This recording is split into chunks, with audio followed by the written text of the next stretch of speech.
Good evening, and welcome to this forum, which is brought to you by the Sacramento Metro Cable Television Commission. Our forum this evening will focus on the Sacramento County Board of Supervisors District 3 race, and it will be broadcast live on Metro Cable Channel 14. It will be rebroadcast as follows: Sunday, February 23rd at 6 p.m., Monday, February 24th at 6 p.m., Sunday, March 1st at 9 a.m., and Monday, March 2nd at 6 p.m. My name is Nancy Compton. I am with the League of Women Voters of Sacramento County.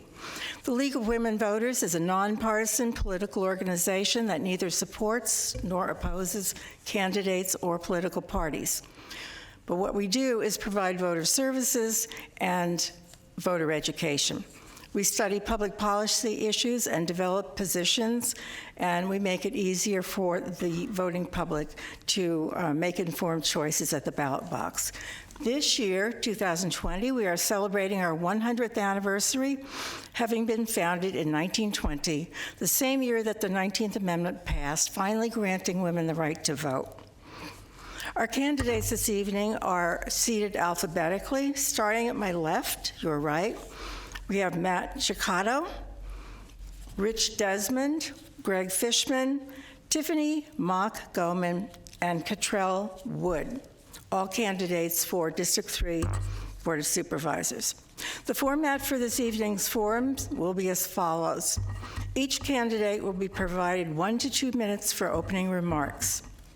The candidates will then answer questions for 1.5 minutes, and then they will make closing statements for 1 minute.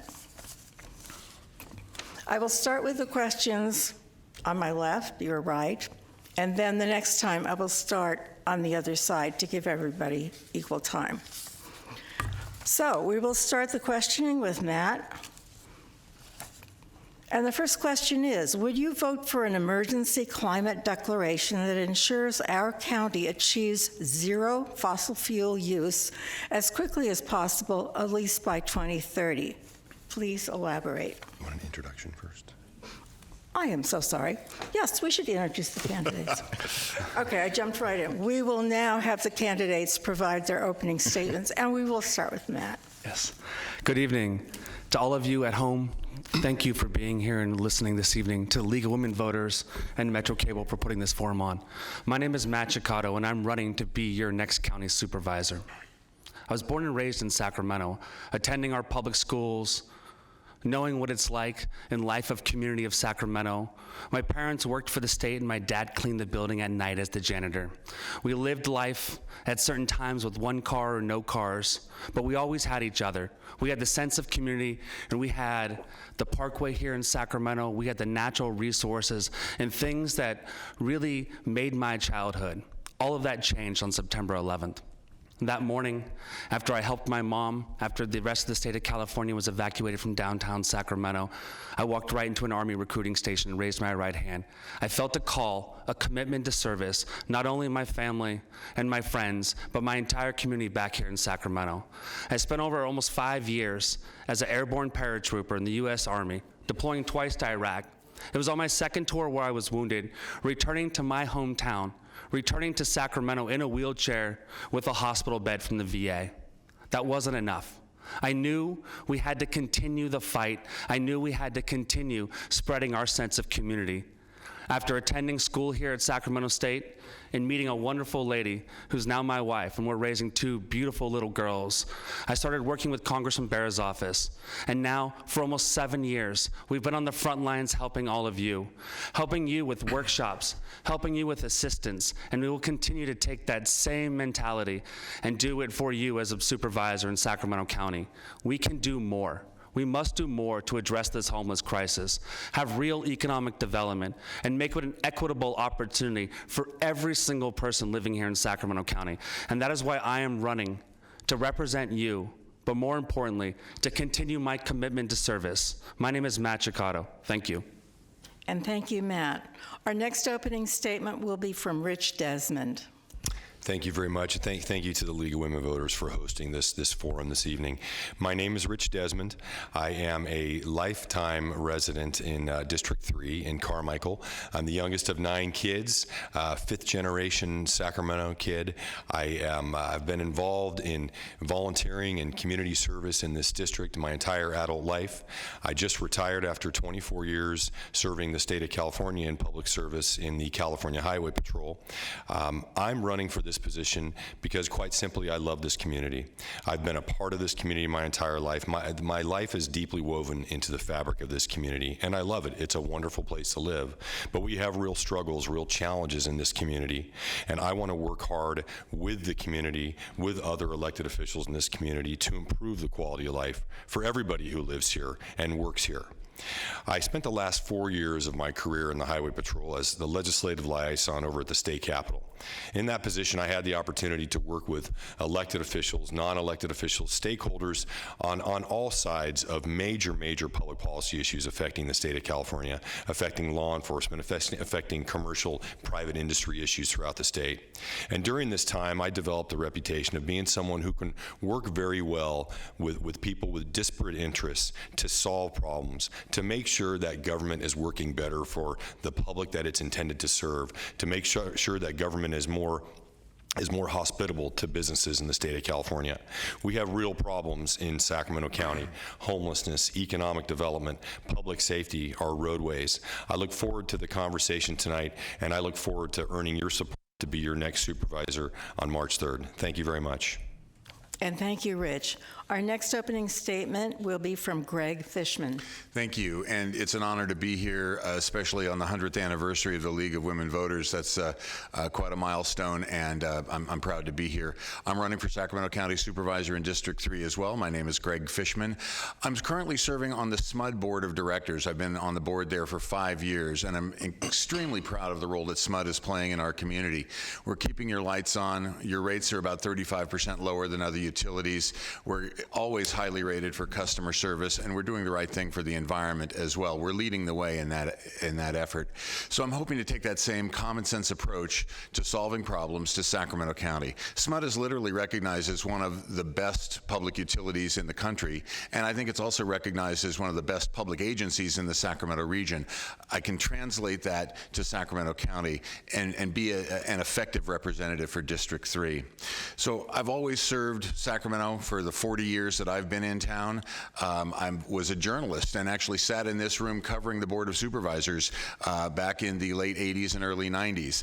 I have been a member of the California State Association of Counties staff for 6 years, learning some of the most effective and innovative county programs around the state, and I can bring some of those ideas to Sacramento County as well. I've been a tree planter for the Sacramento Tree Foundation, literally putting down roots in my community. I've led a tree program in my neighborhood where we've planted more than 2,000 trees in the last 15 or 16 years, and I've been a frequent volunteer elsewhere for the Sacramento Tree Foundation. The partnership between SMUD and the Sacramento Tree Foundation that offers free trees to people is one of the best recognized programs of its kind in the country. These are just some of the innovative ideas that I hope to bring to Sacramento County to start improving our community, making a difference, making things better, especially when it comes to homelessness, housing, the condition of our streets and roads, and frankly, just general good government. We need to do better. We can do better. I have the leadership and the experience to make that happen here at Sacramento County. My name is Greg Fishman. I'm running for Sacramento County Supervisor. Thank you, Greg. Our next opening statement will be from Tiffany Mock-Goman. Thank you so much, and I'd like to thank the League of Women Voters for hosting this event. I made a decision to run a little more than a year ago, and it was really the result of my frustration with the lack of leadership at the county level around the issues of housing and homelessness. I have 25 years of being a nonprofit leader working on housing, homelessness, substance use, and mental health issues, and what I continue to see in our community is that those issues are being ignored, and we're experiencing, as the residents of our county, we're experiencing those in a way that is monumentally a problem for us and has become a crisis. We now have 5,500 people sleeping on the streets. 3 years ago, that number was substantially less, and in 2015 it was only 1,100. So we are facing a huge crisis on housing and homelessness, and I am the only person at this counter who has any experience professionally working on those two issues. I bring both my 25 years of leadership experience in the nonprofit world, but I also bring the experience of working here in Sacramento at Sacramento Steps Forward on the issues of homelessness and housing. And I understand and I've experienced what it looks like to work on the inside in the county where those issues are not being addressed the way residents are wanting to see that. I have a deep strategy on how to help us turn the corner on these issues, and my strategies will also help us improve the other things we're concerned about in our district, things like safety, things like potholes, things like park and access for our kids. And I think that at the end of the day, what we really need to be looking at is how are we going to move the needle on all the issues that we're concerned about, and we need to be looking for someone who is engaged in the change, not just sitting in a chair. Thanks. And thank you, Tiffany. And our final opening statement will be from Cottrell Wood. Thank you, Nancy, for the invitation. I see a lot of familiar faces out there, but for those of you at home who don't know me, my name is Cottrell Wood, and I'm a candidate for Sacramento County Board of Supervisors, District 3. My fellow candidates here, we're all extremely qualified and very focused on doing what's best for this community. But I think what differentiates me from the other candidates is my education, my experience. I am well positioned. Given my education, I am trained with the London School of Economics with a bachelor's degree in politics and international relations, and I've studied finance at Cornell and economics at Oxford. The reason I bring this up is because there are lots of issues facing this community. Housing is at a 10-year low for affordability. Our roads are in need of constant repairs, and we've seen a 50% rise in homelessness between 2015 and 2019. If we want to essentially elect someone who is going to address these issues and be an agent of change, I think you want someone who is innovative, someone who is young, someone who is experienced, and someone who has the analytical chops and the know-how to assess the problems that face our community, but also has the skill, the know-how, the education, and the experience to both efficiently and cost-effectively resolve these issues without providing that additional tax burden on the constituents within District 3. I'm a father, a husband. I'm a resident of Fair Oaks. I'm the 39th honorary mayor of Fair Oaks, and I've been an active member of this community via the Fair Oaks Chamber of Commerce and Habitat for Humanity. I'm running because ultimately I feel as though the incumbent has let us down. We have a certain level of expectations that we want for this community, and they haven't been met. Again, 15 years of the incumbent, and I can't think of many positive things that I would stand up and applaud her on. If you want a vision that you're proud of, a vision or a legacy for your children and your grandchildren, then I would highly ask that you vote for Cottrell Wood on March 3rd for your next supervisor. Thank you. And thank you, Cottrell.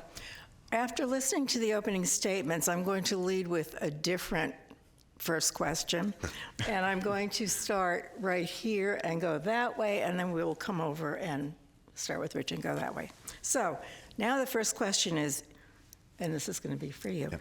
If elected, do you have plans to rapidly increase housing inventory for low to moderate income individuals in Sacramento County and District 3? Yes, I do.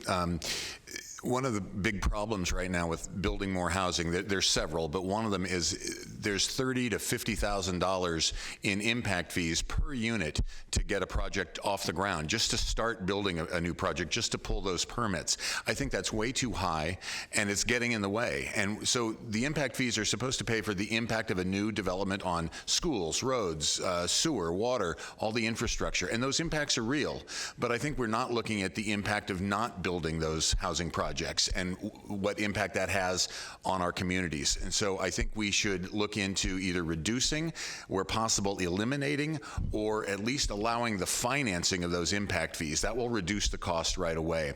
I think we can also look at programs that allow higher density for programs where the developer is willing to set aside a certain number of units in a given project for affordable housing. So if a plan calls for 50 units to be built, but that developer is willing to set aside some units for low-income housing, we allow a higher density. That reduces the per unit cost, increases the likelihood that that project is going to get built, and we get 20, 30, whatever the number is, units of affordable housing in that project. Finally, we need to streamline the permitting process in general. What I'm hearing is it takes 18 months to 2 years sometimes to get a project approved through the process at the county. That's far too long. Developers don't have that much time to wait to get a project built. If we really want to impact the housing process in Sacramento and build more affordable housing, we have to streamline that process. Thank you. Same question, and by the way, if anyone needs me to repeat the question, I'd be happy to do that. Thank you, Nancy. So I have a strategy for quickly moving forward on housing projects. And the first thing is that the Board of Supervisors only has really limited controls under the Constitution, but those powers include property taxes, zoning, and planning. And bringing the weight of the Board of Supervisors to bear around those issues is important. We do need to strategize about what we do in planning and zoning, but at a very high level, the things that I would be talking about with stakeholders would be things like bringing in higher density single-family housing, and I call those micro subdivisions. We see those where you can put up to 8 single-family units on the same size as a regular property in District 3 because our lots are quite large. Also looking at our commercial corridors. A lot of our commercial corridors are blighted.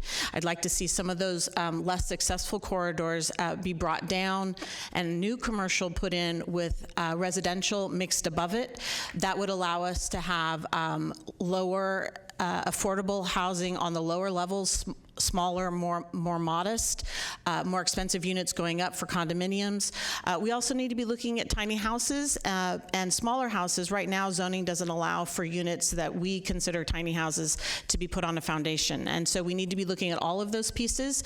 And also, if we were to take development fees and backload them so that people could pay the development fees after they've completed the process, that allows the cash flow issue for the builders to work out much better. Thank you. And Cottrell.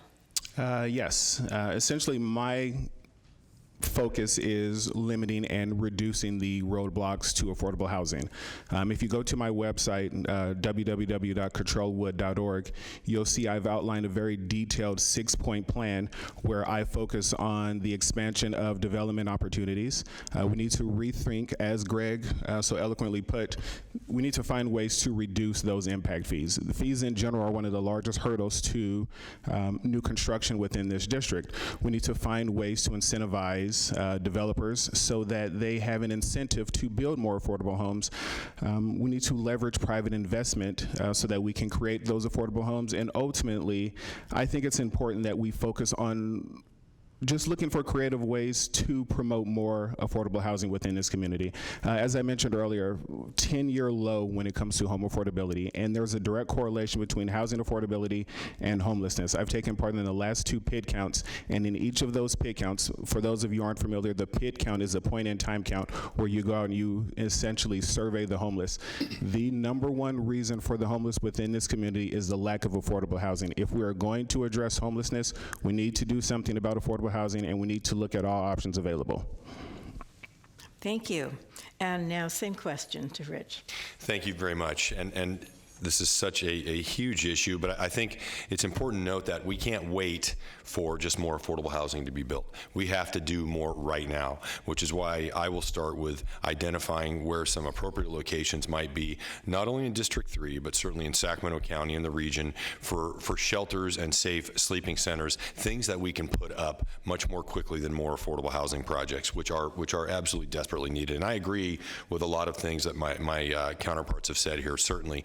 But But the reality is also that affordable housing is more expensive. It's more expensive to build an affordable housing unit in the state of California than it is a market rate unit, because once you start going into the affordable housing area, there are a lot more mandates that end up attaching to it. I'm very hopeful that in the governor's budget that he mentioned in the State of the State today, he is proposing $700 million to help jumpstart more affordable housing in the state of California. And yes, we need to look at the impact fees. Yes, we need to look at creative financing solutions that the governor certainly talked about. But we need to also have good relationships with infill developers and even larger scale developers. I'm very proud that I've been endorsed by the Build North State BIA, the Associated General Contractors, Metro Chamber PAC, and others, because they recognize that I am certainly someone who will be able to look at where the red tape is, where the hurdles are to building more affordable housing, and to change the dynamic in Sacramento County to make it a place that's more friendly to building and investing in these kinds of projects. Okay, thank you. And to Matt. Great, thank you very much. We're not doing enough. Simply put, Sacramento County is letting too many people down. We can talk about affordable housing, and we can talk about ways to limit fees and impact fees and regulations to make it easier to build, but that does nothing to the people that are sleeping outside tonight. That does nothing to the small business owner that has to move them in the morning, or nothing to the children that have to find a shower before school. That does nothing to the people that get a high utility bill, or their rent goes up and they're now being evicted from a home they've lived in for some time. And so we must address this all together. Yes, we must build, but we also must keep people in their apartments and keep people in their homes, keep families together, because we know it's easier, we know it's cheaper, and we know it's better. As a whole, as a society here in Sacramento County, when we keep people housed and we get them indoors. So we need to be creative with what the governor was talking about with the State of State address.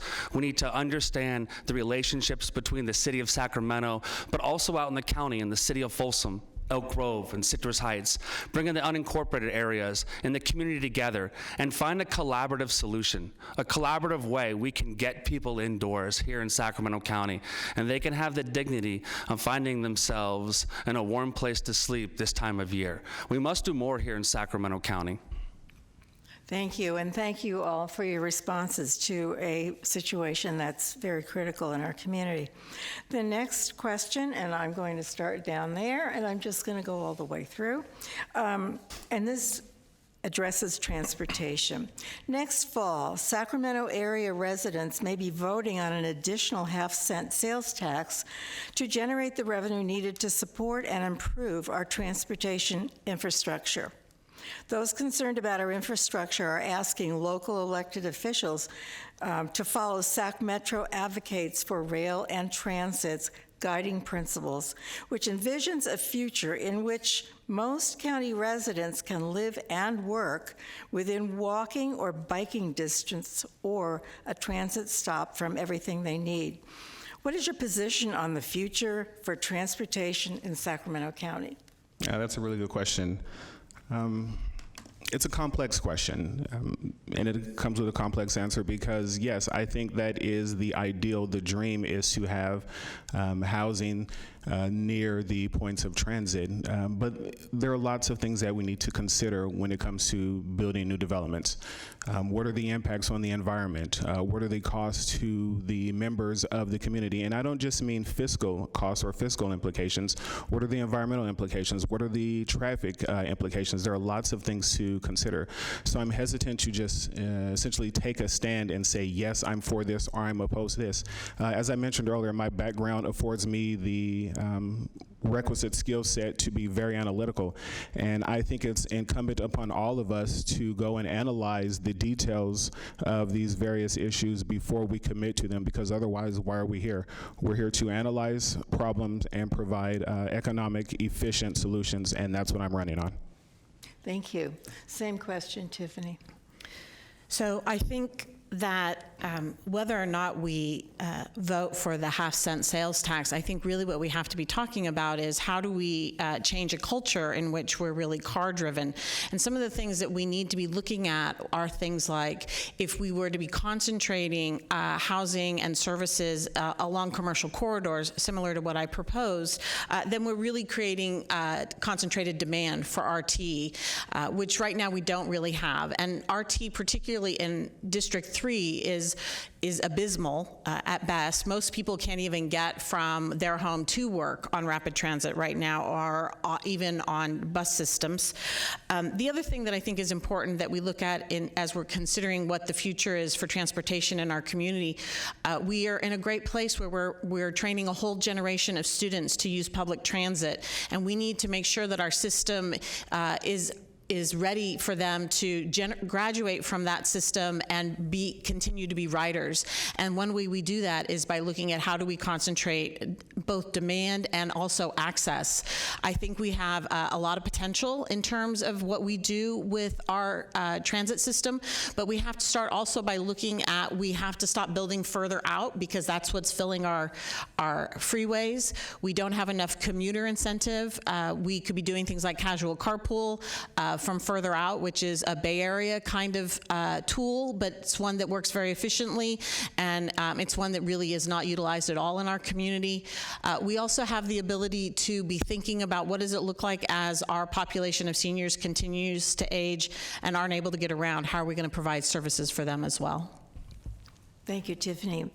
Greg, same question. Yeah, this is a great question, and one that our region is going to be grappling with for the next several years at least, as new state and federal monies come into the county and the city.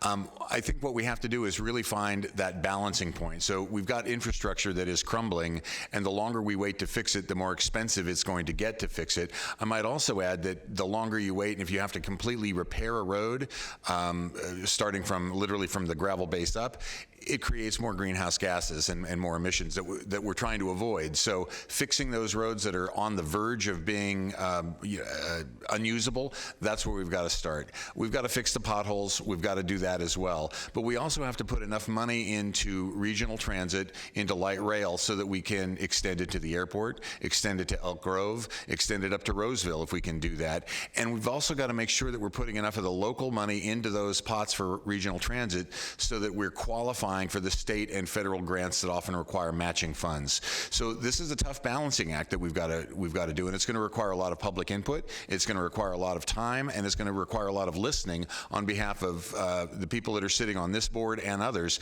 to make sure that we're doing the best we possibly can for this region. But there is that balancing act, there is that balancing point where we're meeting the needs as best we can with the dollars that we have available, but I think it's imperative that we put enough into transit so that we're not losing out on the state and federal grant money that is available to help do things like light rail to the airport, light rail to Elk Grove, and elsewhere. Thank you. Okay, Rich, the same question. Thank you very much. You know, throughout the course of this campaign, I've knocked on over 2,600 doors, and right behind the infinitely complex issue of homelessness, it seems to be the condition of our roadways is the number 2 most important issue that people bring up. It is an extremely frustrating issue, especially from the perspective that Sacramento County has now almost an $850 million maintenance backlog on our roadways. These are just the county roadways, and we spend about $34 million on them a year. So you can imagine how long it would take to ever get over that maintenance backlog, which may be impossible with only spending that amount of money. And what's really frustrating to folks is that California passed Senate Bill 1 a few years ago. That was the largest transportation tax in the history of the state of California, and it's what raised your vehicle registration fees. It raised your gas tax fees. I actually, when I was the legislative liaison at the Highway Patrol, I actually testified in favor of that legislation for the Brown administration. And the tagline of that was "Fix it first." Well, we have not been fixing it first. So one of my first priorities is to be looking at the county budget and making sure we're getting our fair share of those SB1 funds. And Greg is right. It's a big balancing act.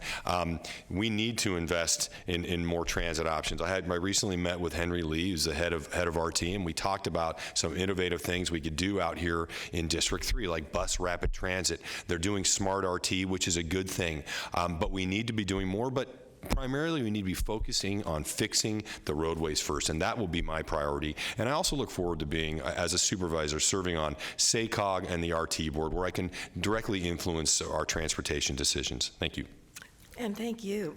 Excuse me, Matt, the same question. Thank you. This is another issue that's going to require real leadership to understand that filling a pothole with a slurry mix is going to create another problem just a short time down the road. Real leadership to stand up and understand that we need to have a failing infrastructure. We don't just need to fill our potholes. We need to redo number of streets. We need to ensure that they're walkable around schools for our children and our seniors.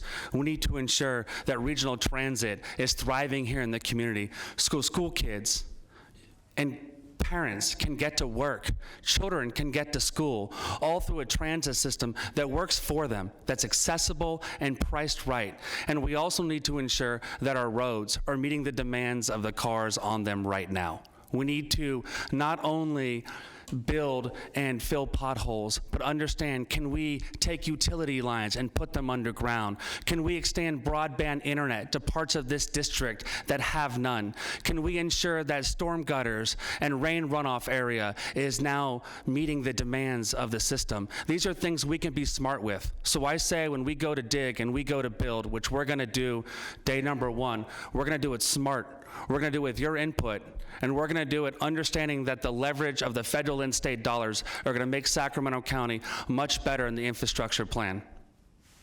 Thank you. Okay, the next question, and let's see, what we'll do is we'll start with you and go that way. Okay.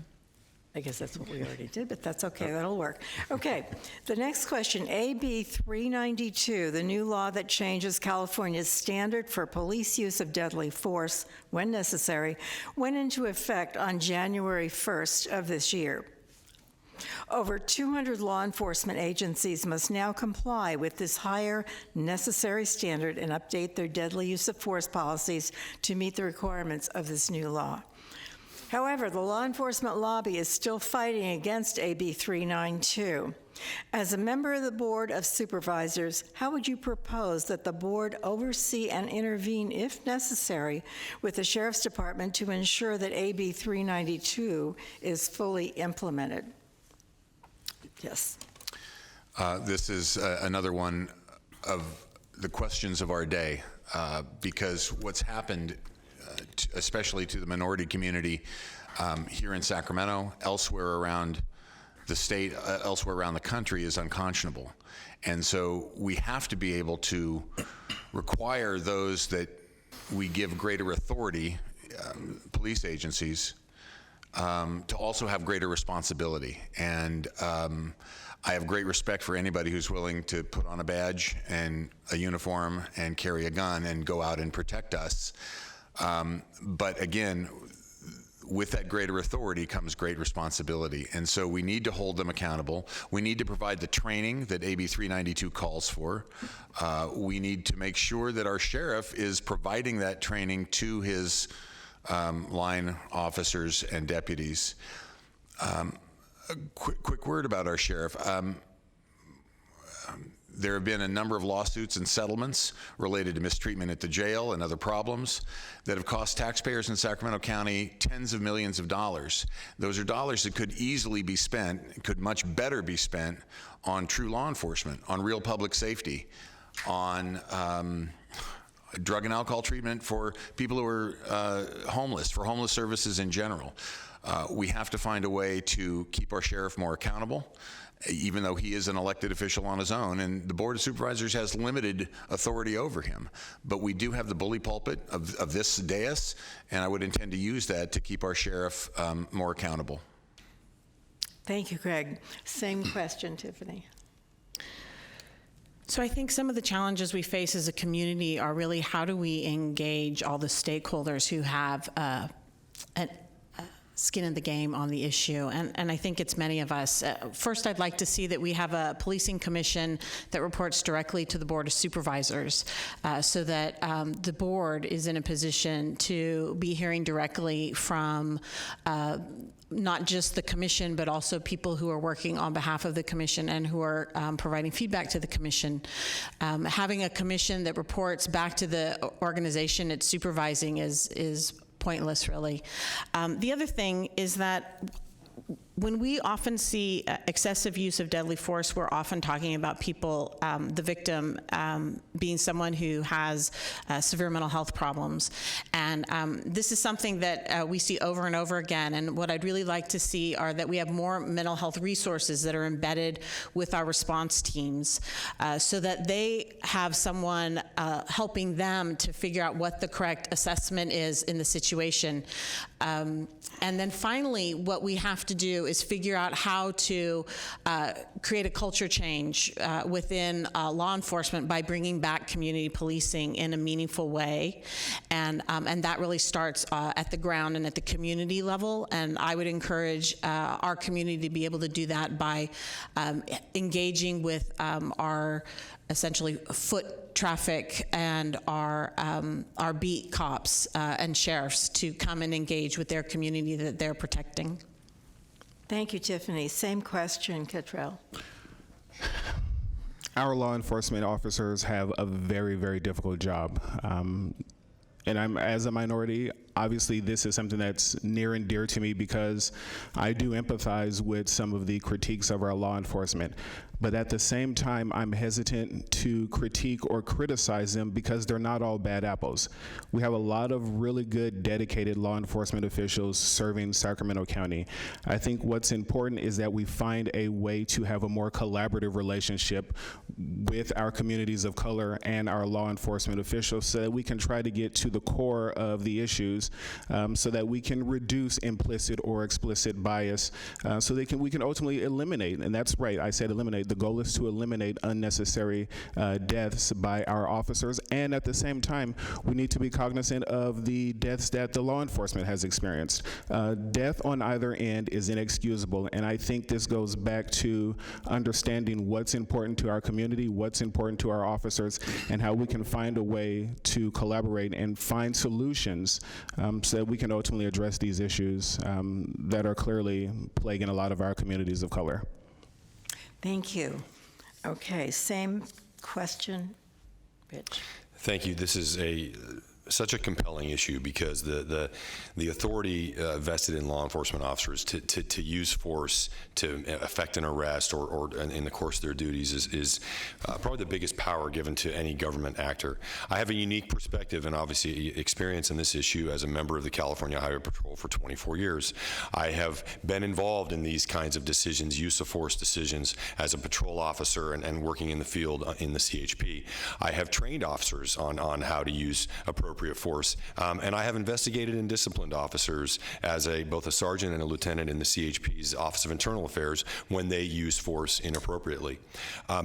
I also think this is an issue that I think on AB 392, which was authored by Dr. Shirley Weber, the use of force bill, the law enforcement lobby actually came off the bill because they were able to sit down with Dr. Weber, ACLU, NAACP, and other stakeholders and come up with a compromise that ultimately Governor Newsom signed. And I think that was the right approach. And what went along with that companion legislation was Senate Bill 344, which mandated more training for officers. And I think I was involved in these efforts over at the state legislature.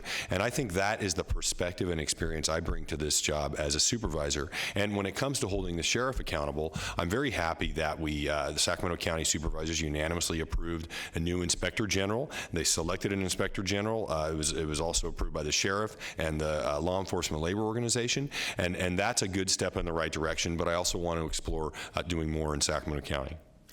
Okay, thank you. And Matt, same question. I agree that this is a tough question. And I'm going to answer this question with a unique perspective. I'm going to answer this as somebody who served in the fog of war or a sunny day of war. I know what it's like to lead soldiers accountable at some situations which people at this stage can only fathom. And I knew that was the key. We would hold each other accountable That's what we need to do here locally.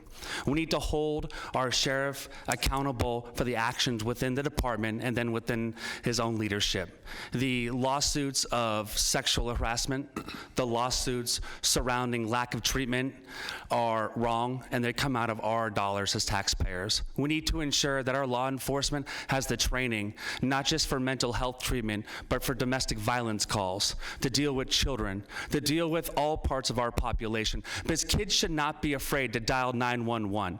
People should not be afraid to dial 911 here in Sacramento County.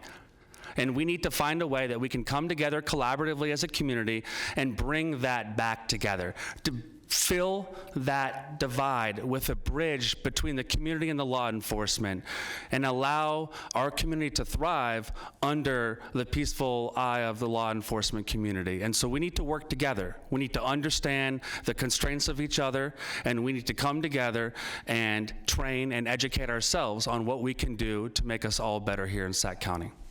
Thank you.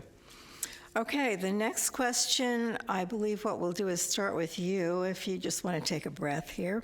And then we'll just go all the way across. So, the question is, as a board member, how will you balance the wants and needs of District 3 with the overall needs of Sacramento County?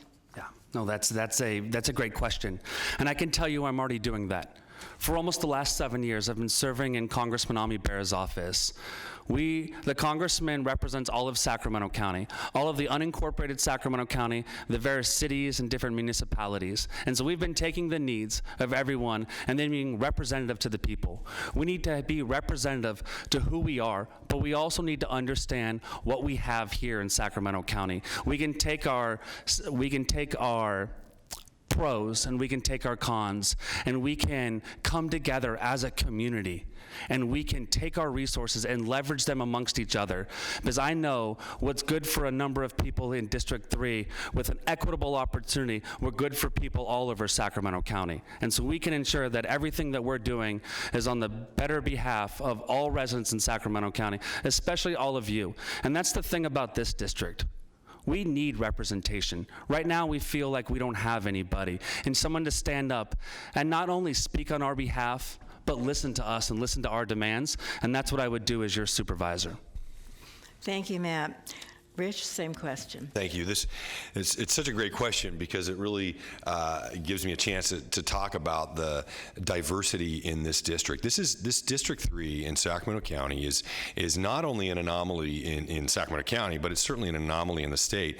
285,000 people in this district, almost all of whom live in unincorporated urban areas.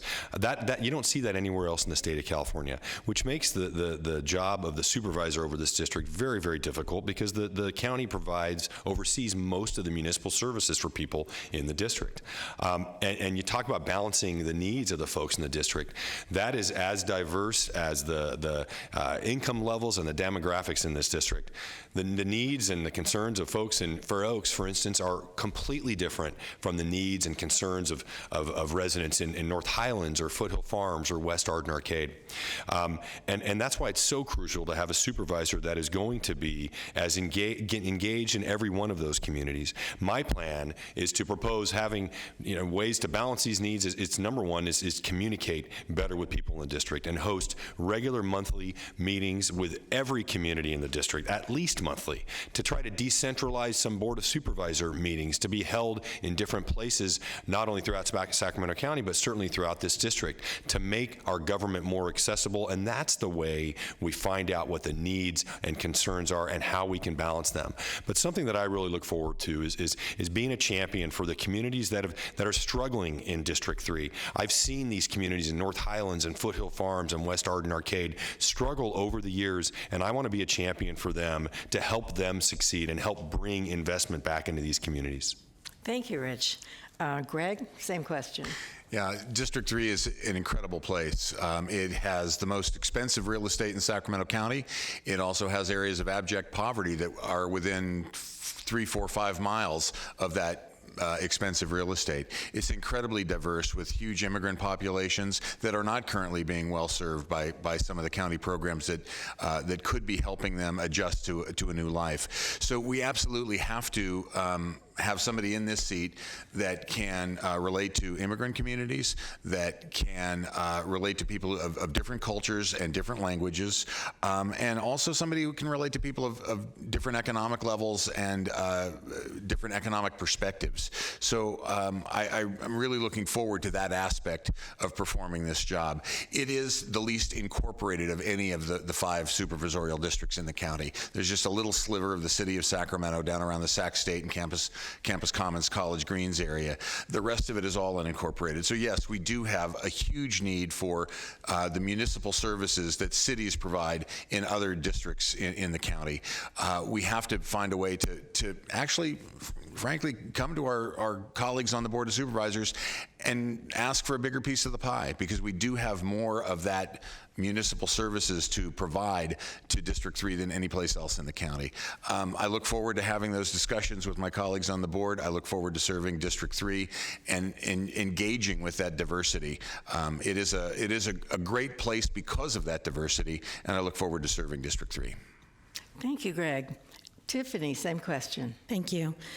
In my experience, good policy is generally universal, but this job is really about representing the people of District 3 among the board. And so I think it's important that we understand there has to be a balance between the needs of the district and also the specific needs of our community. And you've heard a lot of people talk about how different our community is than our other districts. But I think what's really critically important is that we come to understand the kind of things that I don't think are getting talked enough about, things like environmental justice for our community. We have very wealthy parts of our district, and we have other areas that really have languished without any attention for many, many decades. And so what I think is most important is that whoever is supervisor engages at the community level with the groups that are already meeting and that are already expressing their concerns, not as a speaker, a featured speaker, but as someone who comes regularly and is listening to what the community is really talking about, what their concerns are, what their proposals are, what their fears and their suggestions are, being in a place so that people have an opportunity to really approach you. It's the thing I hear most from people, that they're unable to reach their representative, and we need to ensure that the person who's sitting in the seat is someone who really has an open door and is out in the community working with people and who wants to create change in a way that they are going to demonstrate on their corner. Thanks. Thank you, Tiffany. Ann Cottrell, same question. It is a really good question. And yes, I am running to represent North Highlands, Fair Oaks, Foothill Farms, Carmichael, Arden Arcade. But I think what's important is that I also find ways to work with Board Member Natoli, Board Member Cerna, Board Member Kennedy, or whoever else is elected. The issues that face District 3 are issues that I think all of Sacramento County can agree on that need to be addressed.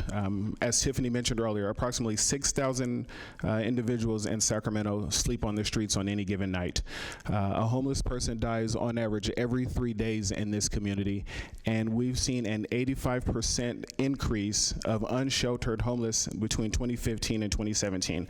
I think those issues extend beyond District 3, and I think that's what we need to focus on. To your question, yes, we are running to represent District 3, but a lot of the issues that face District 3, because it is such a diverse community, I think essentially District 3, what I'm saying, is a microcosm of greater Sacramento County. If we can find ways to address those issues in District 3, I think all of Sacramento County benefits. Thank you. Okay, the next question, and I'm going to start with you. All right. And Charles, so this question addresses climate change. Would you vote for an emergency climate declaration that ensures that our county achieves zero fossil fuel use as quickly as possible, at least by 2030? Please elaborate. I don't think much elaboration is necessary. Yes, climate change is one of the most important issues facing our community, facing our country, facing our planet. I think it's incumbent upon every elected representative to acknowledge that based on the facts. The facts are clear. You'll hear others say that climate change is a figment of our imagination. That's not the case. Whether it be increases in fires, flooding, greenhouse gas emissions that are beyond restraint now. Yes, I'm willing to take all feasible and necessary actions to reduce our footprint when it comes to climate change, but I think it's also important that we not overburden members of this community and our society with unnecessary fees or taxes or things along those lines. Again, I know I keep saying this, but it's important that we find ways to collaborate and compromise, because more things unite us than separate us, regardless of political ideology. I'm wanting to represent Republicans, represent Democrats, independents, no party preference. All of us want what's best for our future, and if we want to have a sustainable future, we need to acknowledge that greenhouse gas emissions and climate change are real, and we need to do something about it now. Thank you. Tiffany, same question. I wholly support the idea that we have to deal with climate change as an emergency, and I do believe 2030 is a very big target, but that's one that we need to be striving towards. To say that we can't and just throw up our hands and move the end goal off further is really just putting off the inevitable. I think one of the things that's really important is that we have a comprehensive strategy that addresses this, and some of my strategies around housing and around transit are also ways that we can be looking at this, and so it can't just be about how are we going to get there. It has to be about a comprehensive plan that moves our community forward on really all the fronts, because they're all interrelated. Housing, transit, the environment, our utilities, how kids are getting to school, right? All of those things are related, and if we just focus on one item and we don't see a comprehensive, full-scale plan that addresses all of those things, we're really not going to have a lot of success. But I do really want to stress that the thing that I believe we can do the biggest change with in our community is really looking at how do we reduce further development further out in our community, that we need to be doing more infill. Everybody talks to me now about how busy the freeway is, and that if we continue to just build in the further afield, we are not going to be able to achieve these goals. Thank you. And Greg, same question. Sure. Let me start by talking a little bit about SMUD's program to reduce greenhouse gas emissions. We have one of the most aggressive plans among utilities in the nation to start weaning away from natural gas and other fossil fuels. And that includes increasing our use of solar and wind and other renewable resources, increasing our use of hydroelectricity where we can, increasing the use of biomass and biogas where that's possible, and also by helping our constituents, the people of Sacramento County, electrify their transportation and their buildings, and also get ready for the hydrogen economy when there is a breakthrough on hydrogen fuel cell technology. I think it's coming. We're not quite there yet. It also means helping our customers and our residents expand the use of energy storage, which is still an emerging technology. It's getting better. The technology is improving all the time. It's still not quite there yet, but we can increase the use of storage. So yes, absolutely, climate change is an emergency. We need to treat it as such. I think getting rid of fossil fuel use by 2030 is a great aspirational goal. SMUD is ready to help the county do that. Having that relationship, I think, having the county take advantage of what SMUD has to offer in terms of electrifying fleets, adding more electric vehicle charging stations throughout the region can only help. Adding more solar, rooftop solar to county buildings, another way that SMUD can help. Okay, thank you. Rich, same question. Thank you. I cannot commit to that right now, but what I do commit to is certainly supporting the state's emission reduction goals and supporting the county's climate action plan. Climate change is an emergency. It's an existential threat. What I want to do is look at the county's climate action plan, which is its version, its way to meet the state's climate goals to reduce greenhouse gas emissions, and see if we can speed that up and do a better job. But I will certainly be focusing on, as Tiffany mentioned, more transit to try to reduce our greenhouse gas emissions, attracting more infill development, and if we do additional development, not sprawl, but additional responsible development, making sure that it is sustainable. The problem, I think, with trying to do more right now is that we run the risk that if we impose more burdens on our building community in the state of California, we risk making our affordable housing crisis even worse. So that is something that very, very much concerns me. But this is something that is a priority of mine. I've talked to a lot of folks in the building and development community about this, about ways that everybody can chip in to reach the state's greenhouse gas emissions goals and even do more in Sacramento County. Okay, thank you. And Matt, same question. Yes. Climate change is real. Climate change is happening right now all around the world, but especially here in Sacramento County. And if we don't act today, if we don't stand up right now, we're going to lose one of the crown jewels of our region at the American River Parkway. We're going to have devastating wildfires like we've seen around Northern California increase, floods here in our rivers, taking over an already horrific housing crisis. Things need to happen. So we can support the state's goals about limiting greenhouse gases, but we also need to be creative about electrifying the fleet for Sacramento County. We can also determine what the new technologies out there and work with UC Davis and Sac State. These engineers that are graduating, allow them to stay here in this community and work on the technology that allow us to sequester carbon or do other things that'll stop this very quick march to what is a very uncertain future. And so we must act now, and that takes real leadership. And here in Sacramento County, we can stand up, and we can be a model for the entire region and across the state and across the nation of what people coming together, acting together under one specific plan is to ensure that they will all be here to save everyone and what it can do. And Sacramento County will lead the way when it comes to preparing and acting on climate change for the future, because this is a very real issue. Thank you. It's time for our closing statements. Each candidate will provide a 1-minute closing statement, and we will start at my right, your left, with Cantrell. Oh. Again, I really appreciate the invitation this evening. There are a lot of important issues that need addressing, and as I mentioned before, I'm really proud to have campaigned with these other 4 candidates. I've gotten to know them well, and they're very committed to these issues. But again, what differentiates me from my opponents is I'm wanting to move this county beyond the status quo.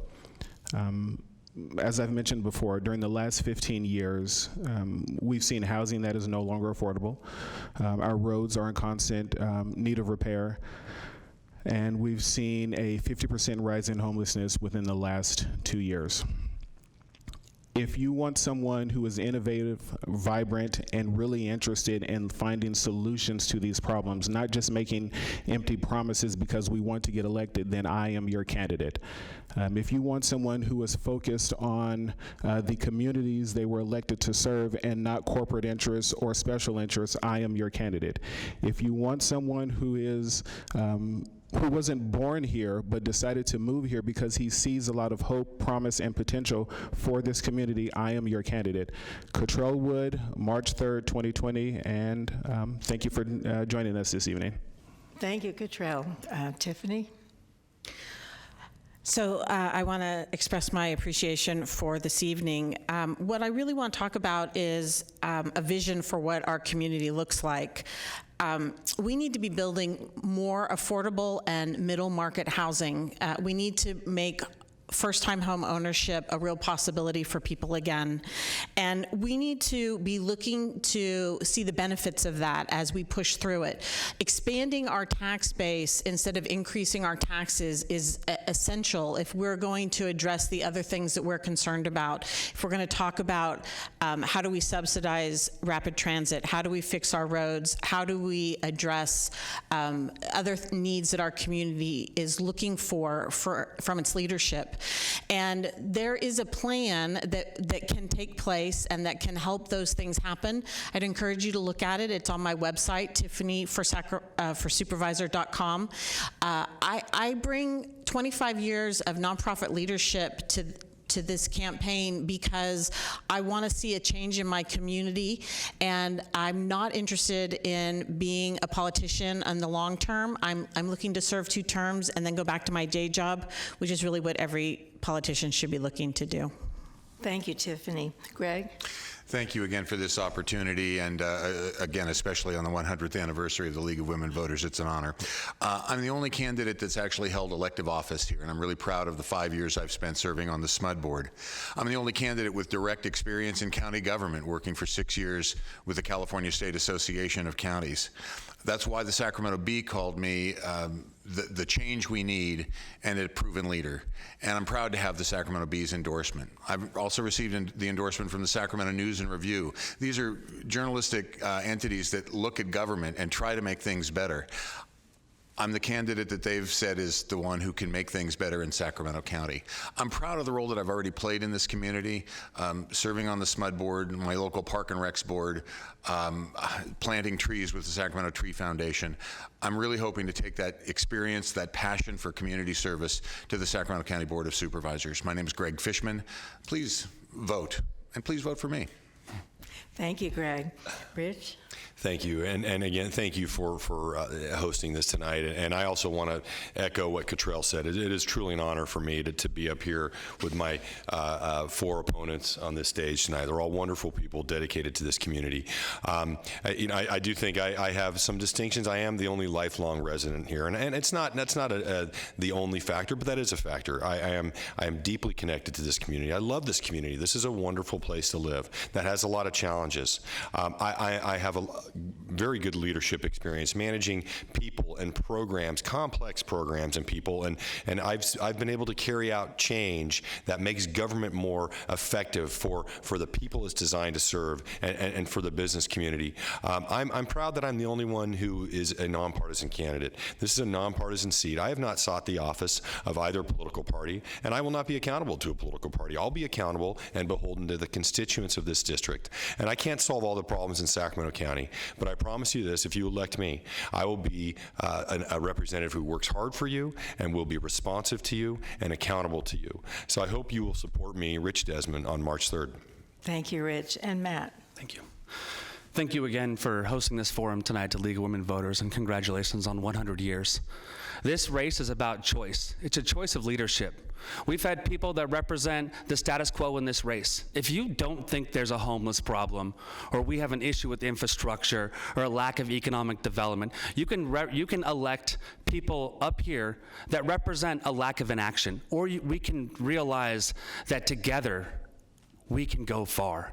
Together, all of Sacramento, if we do it equitable, the opportunity is there for everyone.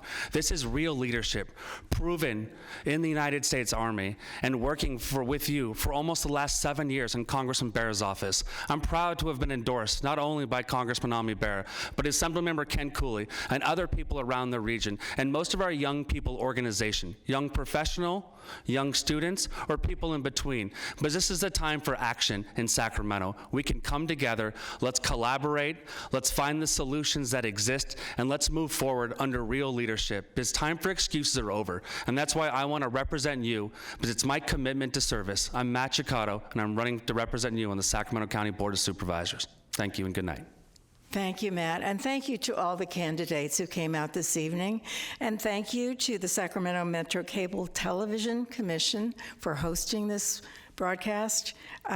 It will be rebroadcast on Sunday, February 23rd at 6 p.m., Monday, February 24th at 6 p.m., Sunday, March 1st at 9 a.m., and Monday, March 2nd at 6 p.m. Thank you to all the voters out there. Remember to vote in the primary on March 3rd and the general election on November 3rd. See you at the ballot box.